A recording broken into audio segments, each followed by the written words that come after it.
S mobile repairing YouTube চ্যানেলটি সবাই subscribe, like, comment বেশি বেশি করে শেয়ার করো। সেটটা প্রথমে খুলে নেবো। এই যে খুলছি, দেখুন ব্যাক প্যানেলটা খুলে নেবো। এই যে খোলা হয়ে গেছে ব্যাক প্যানেলটা। এবার সাববোর্ডটা খুলে নেবো। চার্জের সমস্যা হচ্ছে, ভোল্টেজ পাচ্ছে না। এই যে সাববোর্ডটা খুলছি। এই যে কটা নাট আছে সব কটা নাট খুলে নেবো সাববোর্ডের। এই যে একটু জার দিয়ে সাববোর্ডের কভারটাকে উঠিয়ে নেবো।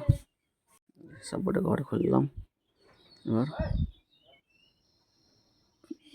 পাতার কানেক্টরটা খুললাম। পাতাটা খুললাম। সাববোর্ড থেকে মেন বোর্ডে যে পাতা আছে ওটা খুলে নিলাম। এবার চার্জে লাগিয়ে দেখো, চার্জে লাগিয়ে চেক করে নেবো ভোল্টেজ পাচ্ছে কিনা। দেখি এই যে মিটার দিয়ে চেক করে নেব ভোল্টেজ পাচ্ছে কিনা সাববোর্ডে। দেখি ঠিকঠাক পাচ্ছে, এখানে ভোল্টেজ ঠিকঠাক আসছে দেখুন।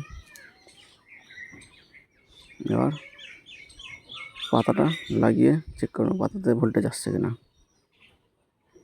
এই যে পাতাটা চেক করছি এবার।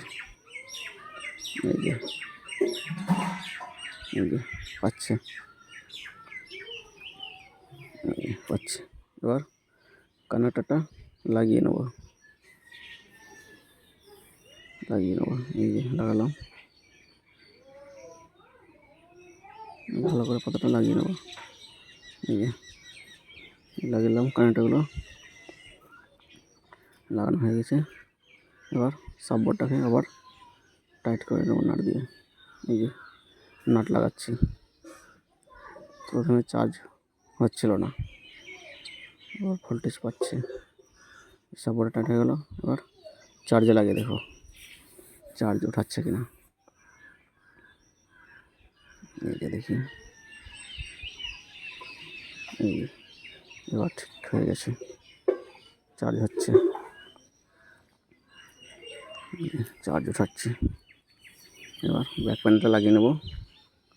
এই যে ব্যাক প্যানেলটা লাগাচ্ছি, চারিদিকে চেপে চেপে লাগিয়ে নেব।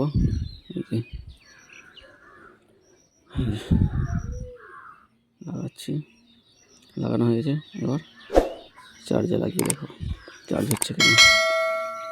এই যে চার্জ হচ্ছে, তার মানে সাকসেসফুল।